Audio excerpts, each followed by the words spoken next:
music to the noise, yeah, the mess we make. Machine Pun Kelly get caught in the fake. Facts and logic with a twist of jest. Strip it down to truth, yeah, forget the rest.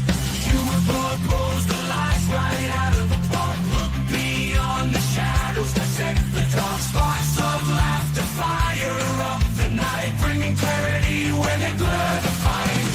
Cut through the chaos, yeah, the tangled lies. Seen Fun Kelly with a set of clear eyes. Truths and jokes gonna rock this show. Step into light where the real facts flow.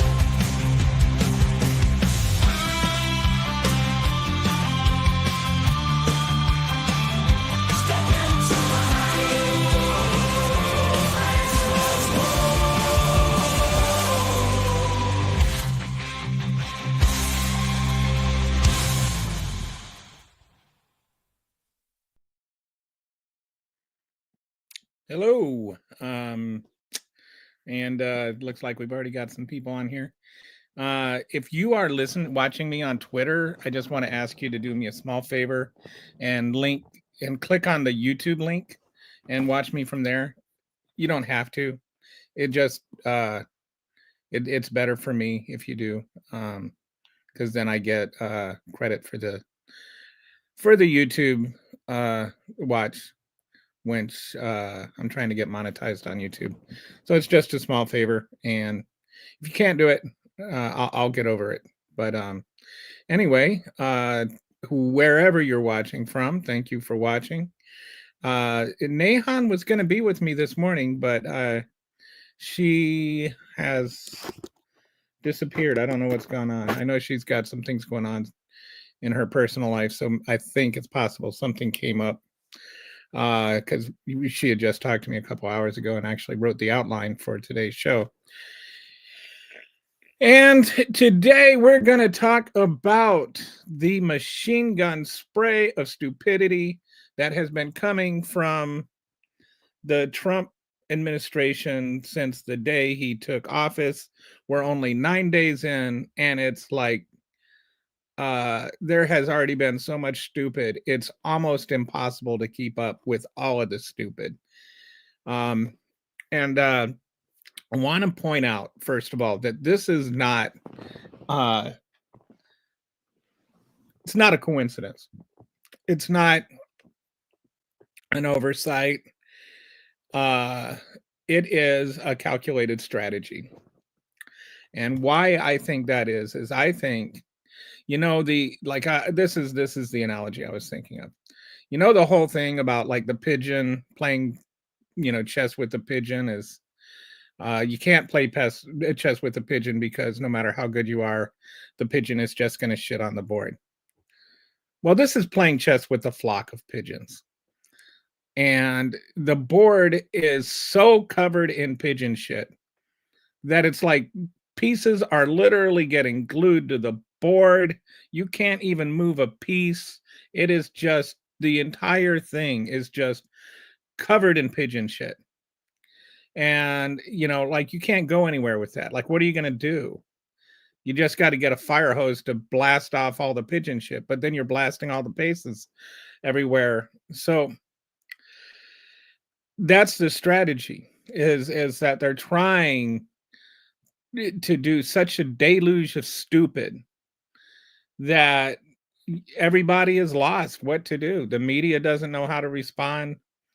And of course, you got the media with the New York Times and everybody doing their little things where they're trying to find some way of making it seem like this is normal, and it's not.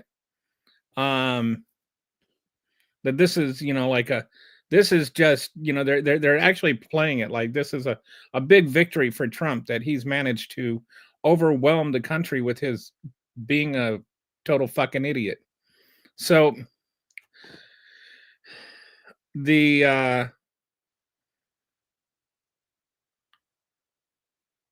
Democrats don't know how to respond, and they're trying to just respond like politicians. When your house is burning down, you don't negotiate with the fire. And I think that's what they need to learn. They're trying too hard to make it seem less stupid than it really is.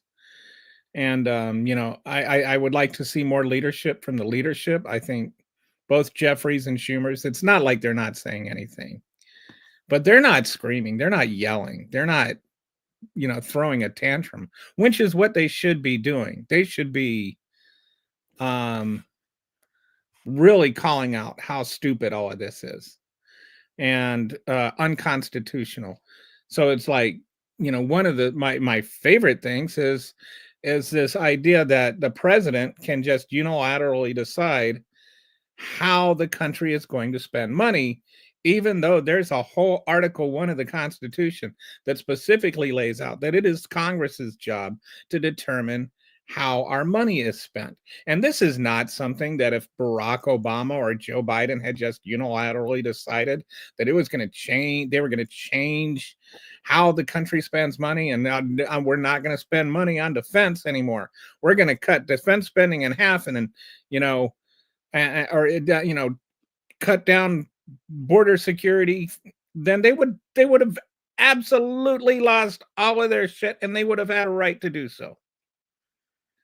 But now you just got like the head of the appropriations committee going, well, that's his right. That's part of the job. I'm not a legal expert, but you're the chairman of the appropriations committee. I think you should know something about how the Constitution works, even if you're not a lawyer.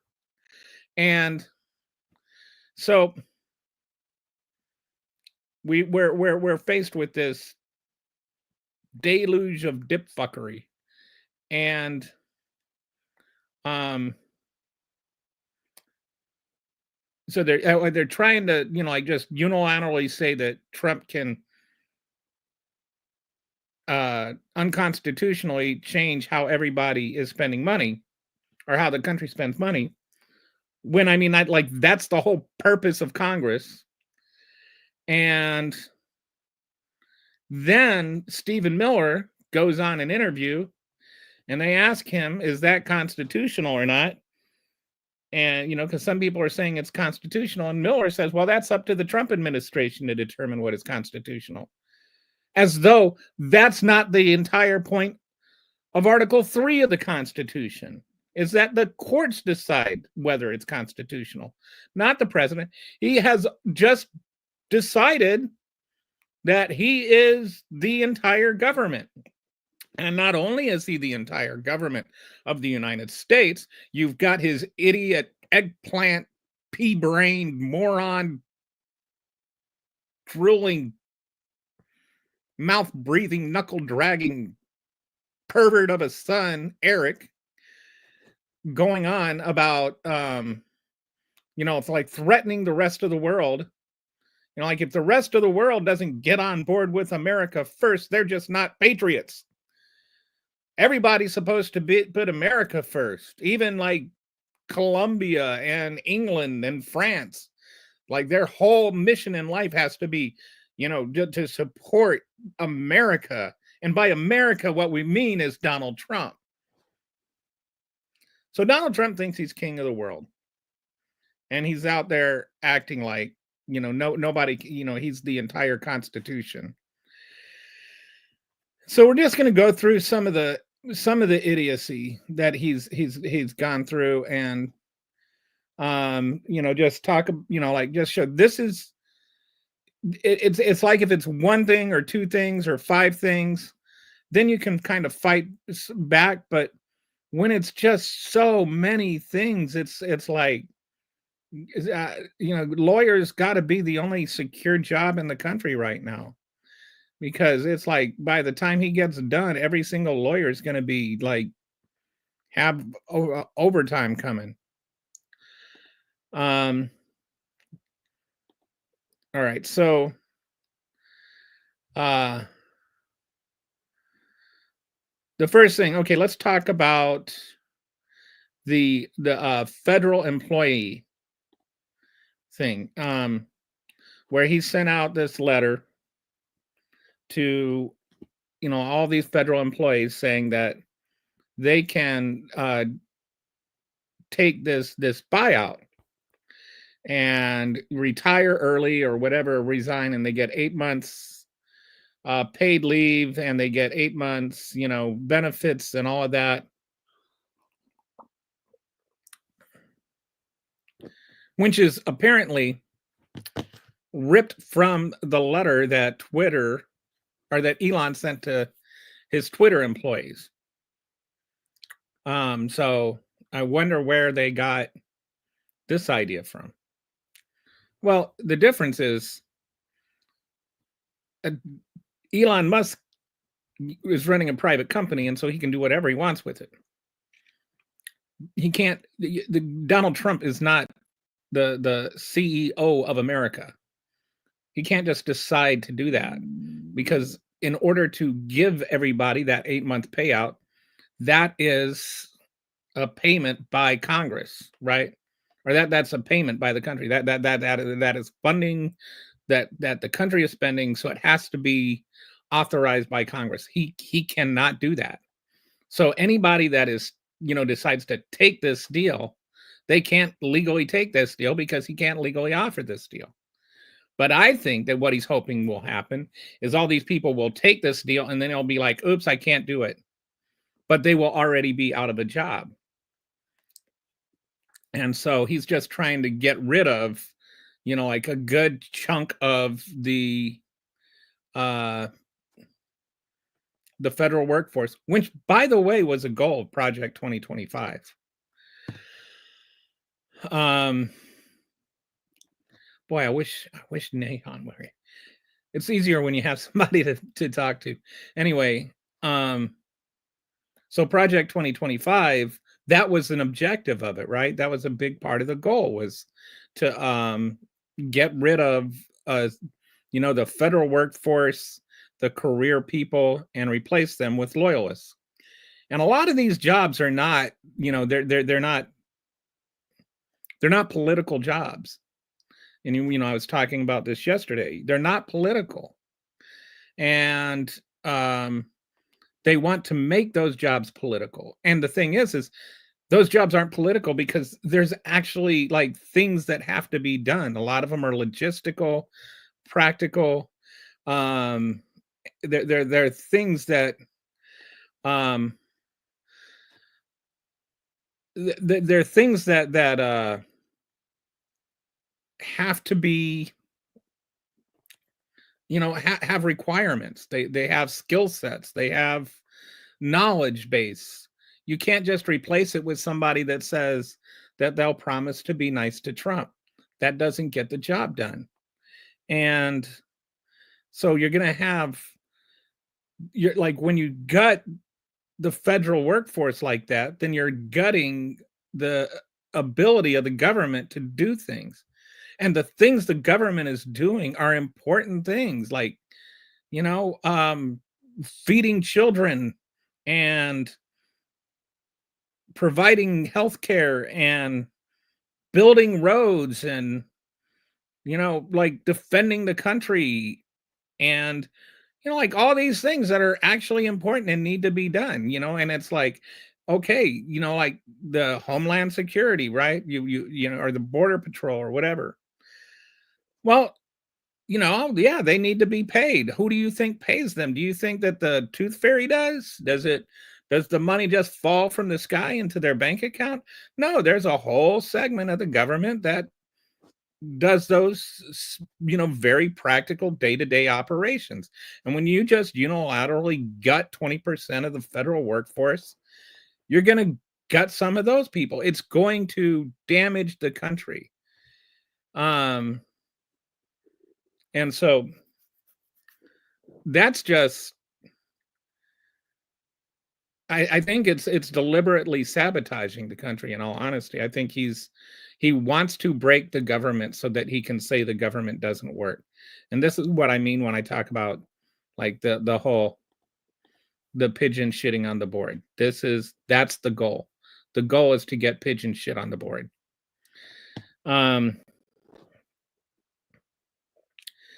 The next thing that's going on is he's talking about replacing income taxes with tariffs.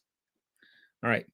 Last year I mean, this is such a preposterously stupid thing. And he's still got this idea that other countries pay for our tariffs, and that is not the way tariffs work. We've been through this. When shipment comes into the country, whoever the importer is, like the import export business, the owner of that or whatever, they go literally, they have to at the shipyard make a payment for the tariff before that shipment can leave the yard. And so if they spent $1 million and there is a 25% tariff, then that means they have to pay $250,000 before that shipment can leave the yard. And then that payment gets passed on to the consumers, because they're not going to do it out of the goodness of their heart, right? So, like, you really have to realize how damaging tariffs are when like they're massive tariffs like this. Because, and especially when you start saying, oh, we're going to take away income taxes and we're going to pay tariffs instead. We're going to go back to a all tariff economy like we were before, like back in the turn of the 19th or the turn of the 20th century. And the thing is, tariffs in a way are more like a regressive tax, but they're even worse than a regressive tax. Because if you spend all of your money, like the sales taxes are a classic regressive tax, because if you spend all your money and you have a 10% sales tax and you spend 100% of your money, and just for math reasons, we'll just say that 10% of sales tax applies to everything, then that means you paid a 10% tax rate, which is why states like Texas, which don't have an income tax, but they do have a high sales tax, are not nearly as tax friendly as you think they are, unless you just don't spend any money there, or if you don't spend all of your money. Like if you've got a lot of expendable income that you can invest in stuff, but they also, the property tax is also kind of high. So you get taxed in Texas. It's just not income tax, because they want the poor people to have more of a impact on it. They want it to impact poor people more than rich people. And so that's what's called a regressive tax. Now, the thing with the sales tax, or with the tariff versus a sales tax, is a sales tax, you actually can, like identify it as a tax. With a tariff, what happens is your price just goes up. So you can't, there's no write-off for it or anything. It's just money that you have to spend. If the price of your eggs doubles, it costs you twice as much to get your eggs, right? It's not like a 100% sales tax on your eggs, because at least with that, then like there you can qualify that in your income tax, but you can't do that. So and with income tax, you can do things like you can get a tax credit, which you can't get with a tariff. So this ends up just hurting the poor people a lot, because they end up paying a much more significant amount of their income on taxes in an indirect way. And when you're talking about like the kinds of money, so I think it's $77 billion last year that we raised in tariff revenue, and we was around $2.4 trillion that we raised in income tax revenue. So if we're going to replace income tax revenue with tariff revenue, that means we need to increase tariffs 30 times what they were. So let's say they were 10%, and then it's 30 times 10%. That's 300%, which means you increased prices 300%. And so that means inflation is 300%. And you say, well, but there's still the domestic stuff. The domestic stuff, the prices aren't going to go up. But that's the whole point of tariffs. Tariffs are not meant to lower prices. What they're meant to do is give uh, local goods a chance to compete. So, like, if you have somebody selling shoes, right? And you want to sell shoes, but you can't get the shoe market off the ground because, China has such cheap labor that you can't pay your workers to sell shoes. And your shoes are $10 and their shoes are $5, and so they put 200% tariff on China's shoes. So now their shoes are $15, right? Well, what are you going to do? Are you going to leave yours at $10? Or are you going to raise yours to $14? So you're still cheaper, but you're making more money than you were. And I think, and that's the whole point of tariffs, is not to um, just make it so that the other country suffers. It's to, like, let the industry that you're trying to protect do better. So there's that. The prices are going to go up. Then what also is going to happen is you say, okay, well, it's going to produce more jobs. Well, not necessarily, because what's going to happen is that other countries start putting tariffs on us, which means, and the way that the other thing that happens with tariffs is people don't buy stuff that's going to cost 3 times as much. They buy the $14 shoes instead of the $15 shoes. So you're selling more shoes domestically, but people still have to pay more money to get those shoes, right? But then also, let's say that you sell cars, right? And so you export your cars to all these other countries, and all those other countries say, okay, you put this massive tariff on our shoes, we're going to put a massive tariff on your cars. And so now you can't, they're not selling their $10 or their $5 shoes, and you're not selling your $50,000 car. So which country do you think feels the tariff more?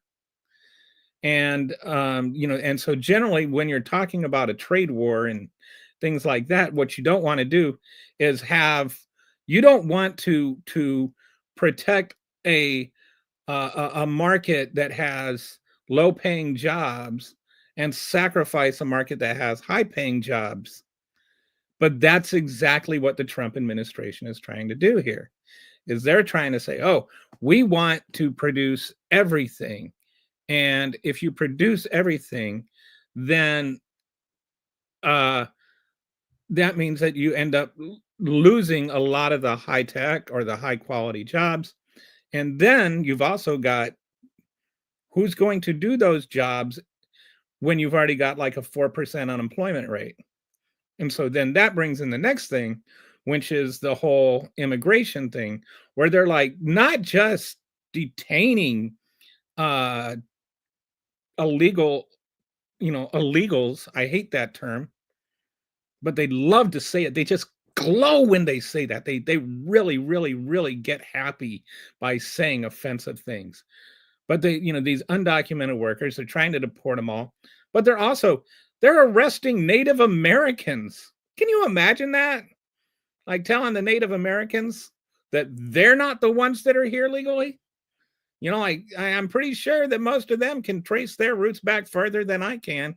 And I had literally ancestors come over on the Mayflower. So, and they're trying to do away with birthright citizenship, which they're saying is unconstitutional. Like things that are literally written directly in the Constitution are unconstitutional because they said so and they get to decide what is constitutional. Which I'm sure if Biden had said that, everybody would have just been like, yeah, well, Article 2 gives him the power to do whatever he wants. So, but then when you start deporting everybody, and now you've got these jobs that they were doing, and we can get into a whole digression here about uh the rights of the workers, the undocumented workers, which I think they should have some. I think we should be doing more for them. I think we should be doing more to help them get more fair pay and like work breaks and um you know there's a reason Americans don't want to do the job that they're doing, and it's because those jobs really suck. And so, like, how many, of you that are watching would give up your job to go harvest strawberries right now? Like, it's just, and there's not enough Americans that want jobs, that are looking for jobs that can do that job. Like, there is a portion of Americans right now that don't have jobs, that want jobs, but because of long COVID or whatever, they're just physically not able to go and do that job. So who's going to do that job? It's not Elon Musk, I know that. So they're taking away the people that are doing that job, and then they're also trying to say, oh, we're going to create these new jobs that are lower paying, and we're going to sacrifice these higher paying jobs so that people can take over these manufacturing jobs that nobody wants, and so on and so forth. It is like, do you see what, like, the stupid starts to pile up. It's like the pigeon shit keeps getting thicker and thicker, and it's designed, it's all goes together into a giant cavalcade of stupidity. And it is designed to destroy the country. So then you get so then this is what happens is, I think there was one military base that's already just, they're an immigration center now or something like that, to hold the undocumented workers. In other words, it's a fucking concentration camp. So stop getting pissed off if I call you a fucking Nazi. If you voted for MAGA, you're a Nazi. I don't care if that hurts your little wounded feelings. You got a leader that does Nazi salutes and, goes to Germany and France to entertain fascism. Like, give me a break. You're a fascist if you voted for MAGA, and stop getting wounded by that. Like, if you're gonna be a fascist, at least have enough sack to say that's what you're doing. So anyway, they've got their concentration camps now, and my guess is that what they're going to do is now they're going to take these concentration camps and they're going to say, oh, we have all this trouble getting everybody deported and blah blah blah blah blah, but we need, we're going, they're going to start doing what they do with black people, and they're just going to start using them as free labor, or practically free labor. And the prison industry is going to make bank off of this. But you know who the prison industry works for? Or who works for the prison industry, I should say, the Republican Party. So they're all going to be getting, their donations from the prison industry, which is going to be making money off of the concentration camps. And who's going to be paying for those? Terrorists. You, with your prices and your 300% inflation, oh, and it's all about the price of eggs. So then it's going to turn into, we're going to have a system where basically, there's going to be like this, free labor, aka slaves, that are, people of color, And then you're going to have poor white people that are told that the people of color are the threat and they're the reason that they're not getting paid. And so they're going to be made to hate the people of color who are slaves now. And you know what that starts to sound a lot like? It starts to sound a lot alike about the pre-Civil War America. And you really have to wonder what they mean when they say make America great again. Um, even the fucking tax policy just being all about tariffs. At least the South was actually I think yeah, the South I think was against the high tariffs. I can't remember. South Carolina, there's a pamphlet that John C. Calhoun wrote called the South Carolina Exposition. It was the first threat of secession, and I think it was about they were bitching about the tariff prices. So it's like even worse than uh, it's like, okay, let's go back to the back to the slave days, but let's do it with higher tariffs so that even like the poor white people can't break out. Um, and MAGA is too dumb to know this. And I always go back and forth on this. It's like, is Donald Trump that stupid, or does he know his voters are that stupid? And I mean, both things could be true.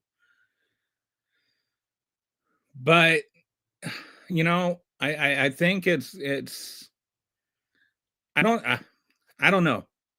Like, I've never sat down and had a conversation with Donald Trump, and he clearly, when he's like, doing these speeches and just rambling, is that planned? Is that is that intentional?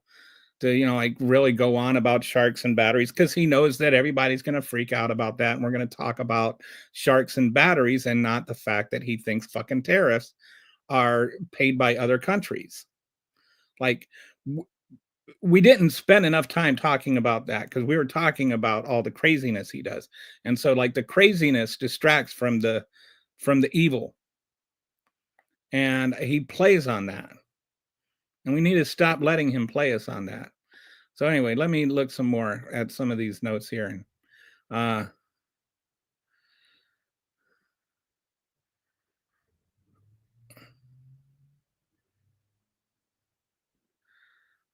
yeah, so then the some of this crazy stuff about the international things that have been going on with Greenland. Oh, we're gonna invade Greenland, and like, let's make Canada the 51st state, and all of that nonsense. And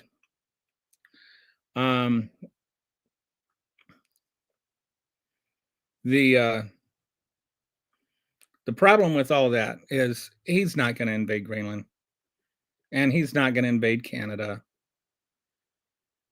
That's all a distraction. But like the Overton window, this is what he likes to do: is he likes to subtly move the Overton window. And I like to say Trump is the Overton window, because the moment he says something stupid and outrageous, his little stands will immediately start repeating it as though it's something genius. And so you've even got them talking about, yeah, let's make Canada a state, as though Canada wants to be a state. I'd rather have us become a province than them become a state. At least they're not, at least you have health care there. And but all of that nonsense, all that craziness is to kind of legitimize an actual invasion of Mexico. Like, that's his real goal, is he really wants to use the military in Mexico. Why he wants to do that, what his objective is, I don't know. It's probably because Stephen Miller is running it, and he got stuffed into a locker by some little Hispanic girl.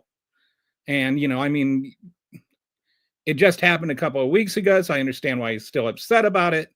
But like that is the reason, and is that Stephen Miller hates people of color, and he hates people of color. So let's just go invade fucking Mexico. Why not? And I think he's got this whole idea, like we need like this manifest destiny stupidity logged in his head and stuff like that. And so I think there's all that kind of stuff in there. This kind of racist empirical bullshit. But he's not really going to invade Canada, or I don't know, he might even not put the tariff on Canada. How they never point out he's the one that made the trade deal with Canada and Mexico, by the way. He's over there bitching about how come nobody points out this is his trade deal? Why did he agree to it if it was so bad? Does he even remember that? I don't know. And this is what I mean. Like is he just crazy, or is he just stupid, or is he just like he knows that if he just spews enough stupid shit that there's no way to fact check everything he says. And so it's like you're trying to jump on one thing or another, and it's just like you end up with, well, we did offer to buy Greenland 60 years ago, and we're trying, they end up trying to normalize it or whatever. So I think all of that is with the goal of actually invading Mexico at some point. And remember that this is something that A, MAGA would be fully behind, and B, all through the election, they were like, talking about how Biden got us into 2 wars, when, by the way, Biden had not gotten us into any wars.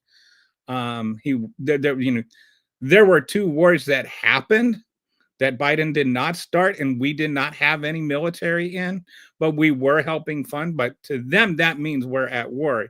No, we're at war when our soldiers are fighting, and they weren't. But it's our soldiers who are going to be going to Mexico to fight the cartels. It's like, how can you talk about starting a war to fight the cartels and then pardon one of the biggest drug dealers in American history? What else is there?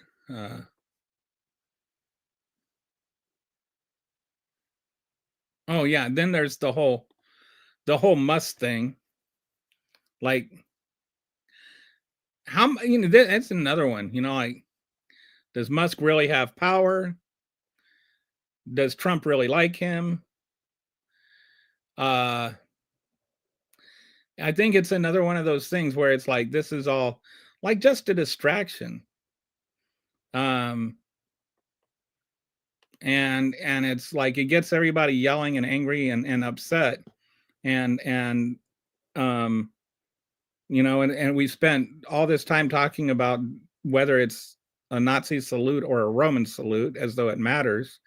And it's like, yes, we should be angry that an actual Nazi is, giving a Nazi salute at the presidential inauguration. I'm not saying we shouldn't be bothered by that. I'm saying we shouldn't be completely occupied with that because of all the other things that are going on, like opening up a concentration camp and converting a military base to a concentration camp. Why is that not getting more news? Because we, we couch it in friendlier language and stuff like that. But that should really piss you off. Like, I was in the military. I didn't join the military so that I could go run a concentration camp like I'm a fucking Gestapo or something. Like, what is wrong with us I really worry, like, I don't even know. Like, I know MAGAs that were, like before they were MAGAs. And I disagreed with them politically, but I never would have thought, okay, yeah, one day this person is going to be like pro concentration camp. I thought there was a line, and there's not a line. It's only what Donald Trump says and does. And I'm just like, I don't understand it. It's like, anyway. I wish Sandy I wish Nehan were here. Oh my goodness. So what else is there? Um so I think that when you put all these things together, the government bullshit, the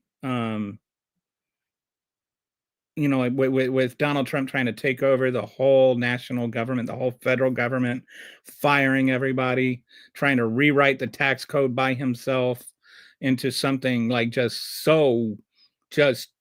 otherworldly stupid. Um, the running out the entire 20% of the federal workforce.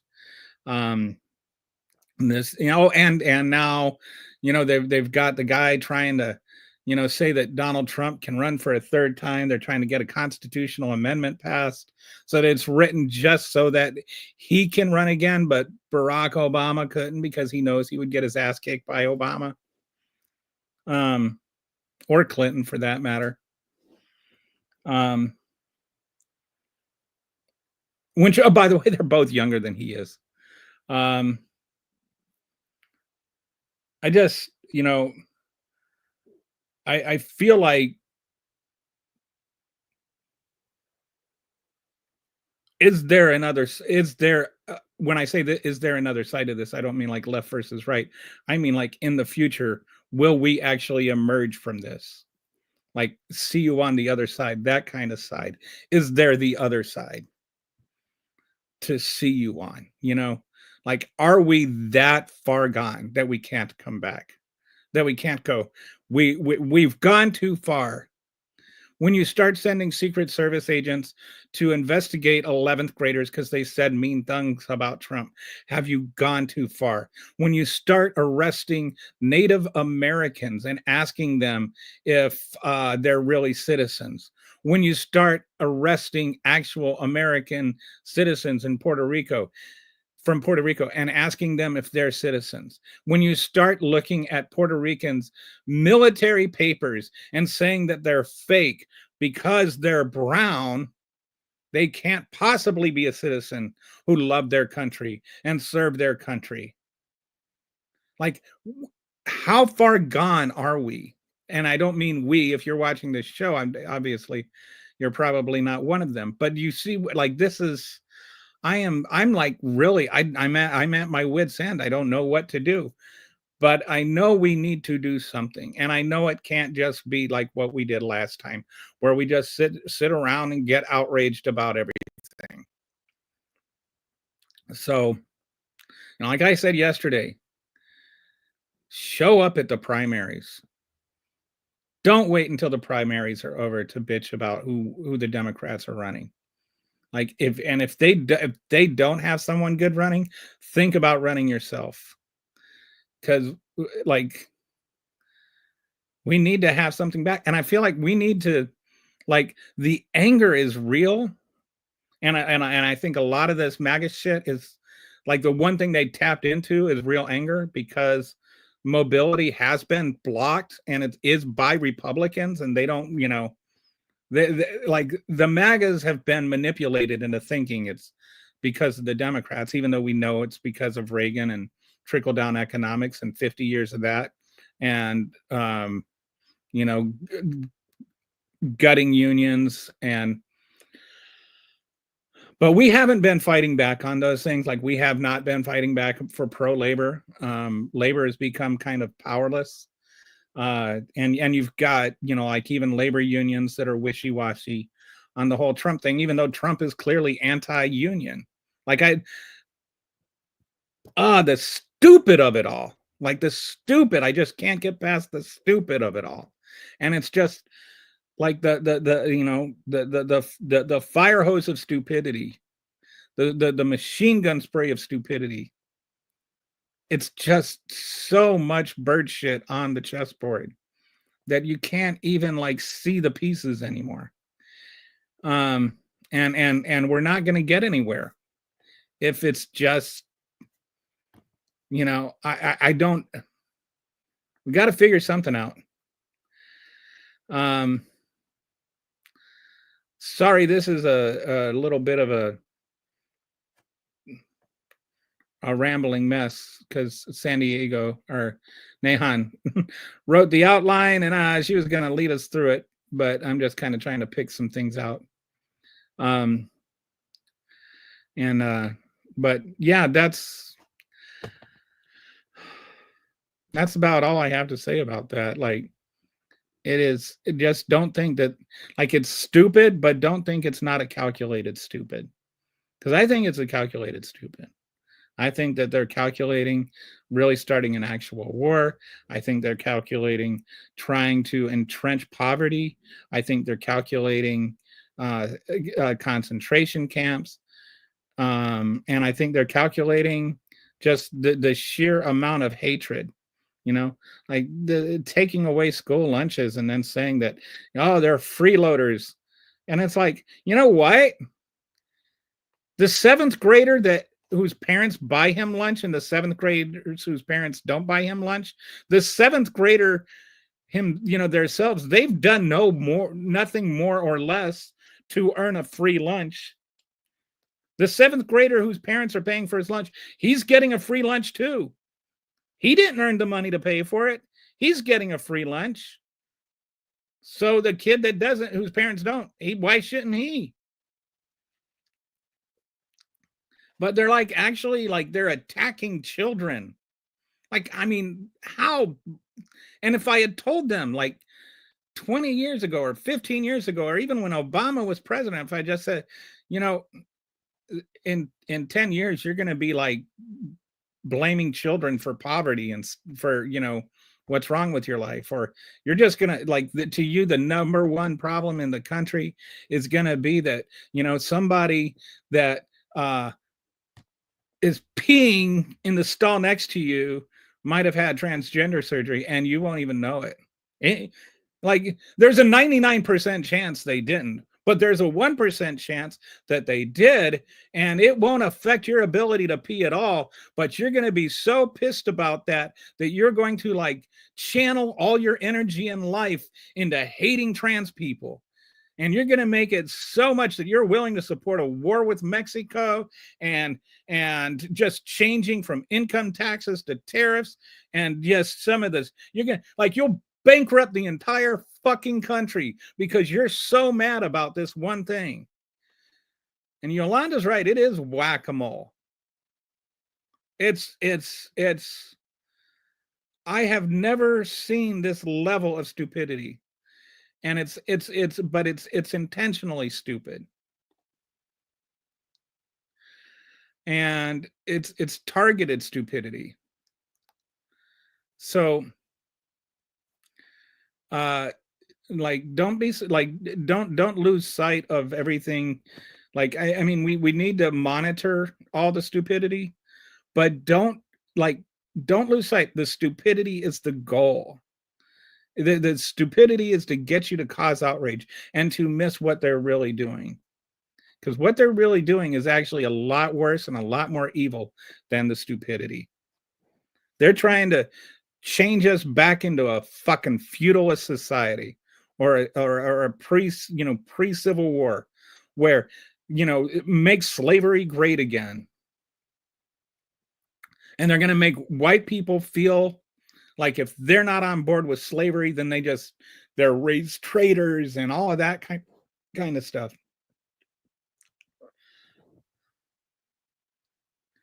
How do you see a DEI hire if you don't see race, by the way? Like, what does that even mean? I don't see race. Sorry, that's a bit of a reach from my brain went from one synapse to another, but from the whole slavery thing to DEI. And they're like, oh, I don't see race.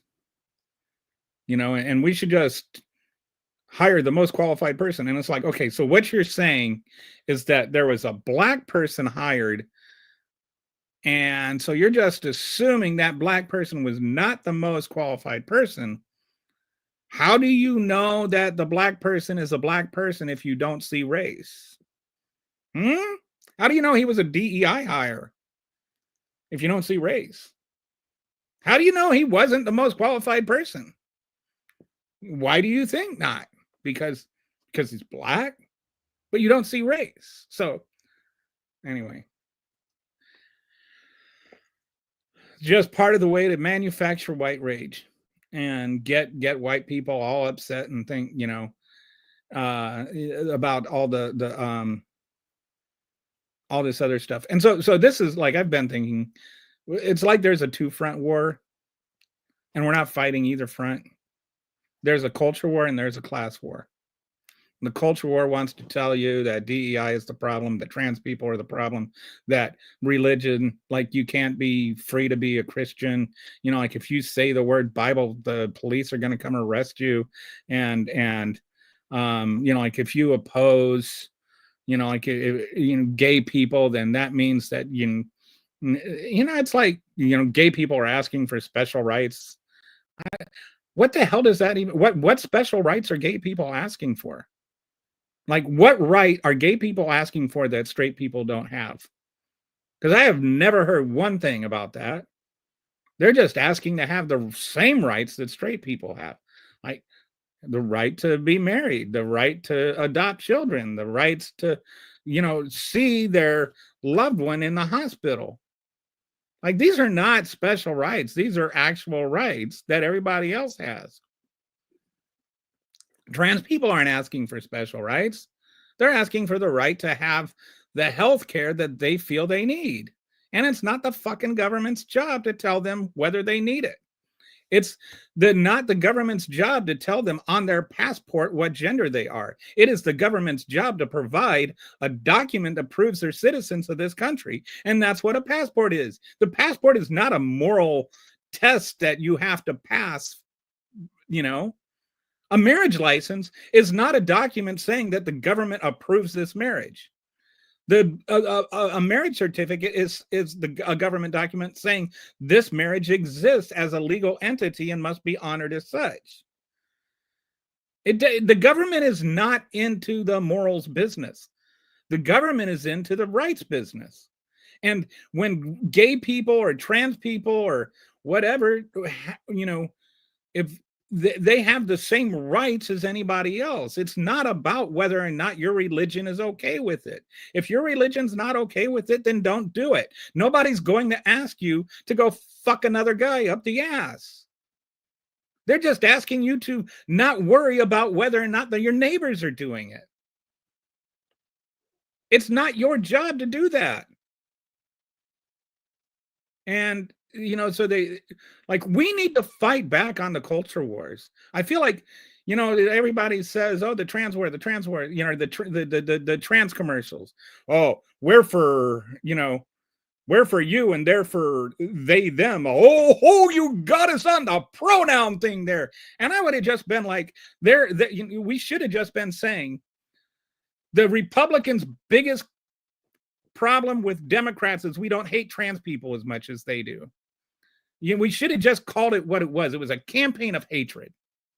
And we ran from that. And I really, except for a few people, we ran from that way too much. We should have attacked them. We should have been on the offensive on the whole hate thing.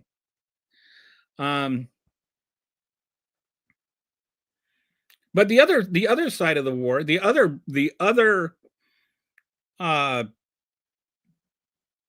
line, the other front of this war is a class war.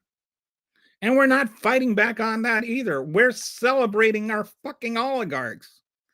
Like, we're so happy that the guy that has $500 billion is telling us that we're going to do this tariff thing and it's going to be hard at first. We're going to have to bite the bullet, but we'll get through and it'll be better at the end. One, it won't be better at the end. There's not a single reason to believe it'll be better at the end. It's not going to be better at the end. There is no end, and it's going to just keep getting worse and worse for everybody except people like fucking Elon Musk. Elon Musk you think he's going to miss a meal? You think he's going to have to miss a car payment? because you probably are. If inflation goes up 300% and you still have a car payment to make, and so, but MAGAs, like they just celebrate these guys. They're like, oh, Elon Musk is stupid, and then, well, are you worth $500 billion? It's like, okay, if I have more net worth than you, does that mean that I'm smarter than you? Do we just now evaluate intelligence by net worth? Okay, Barack Obama's smarter than you, and you've been telling me he's an idiot for years, even though he's like a fucking genius.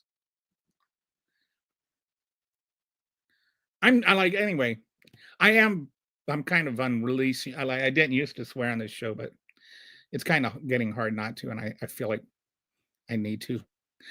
Because sometimes you just can't say it without, swearing. Anyway, don't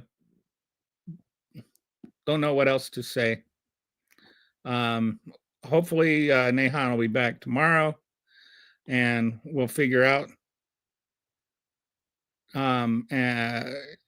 what happened with her. But so just so you know, I do have a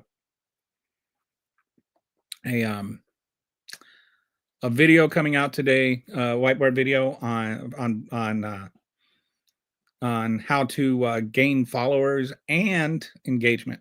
Because I feel, like it's not people just want followers so they can just brag about how many followers they have. I think, social media exists because we want engagement. We want to talk to people. It's called social media because of like the whole social part of it. We want interaction. And sometimes, it can be you're just like tweeting and or posting into the void and nobody responds and you don't get any follows and you're like, what am I doing here? And so I have some advice on how you can get not just followers but also like active engagement with real people and like meet people and make friends and stuff like that. And some of it is specific to Blue Sky, but most of it is also applicable to Twitter. But fuck Twitter. I left it for a reason, except for, for the most part, I'm not on Twitter anymore.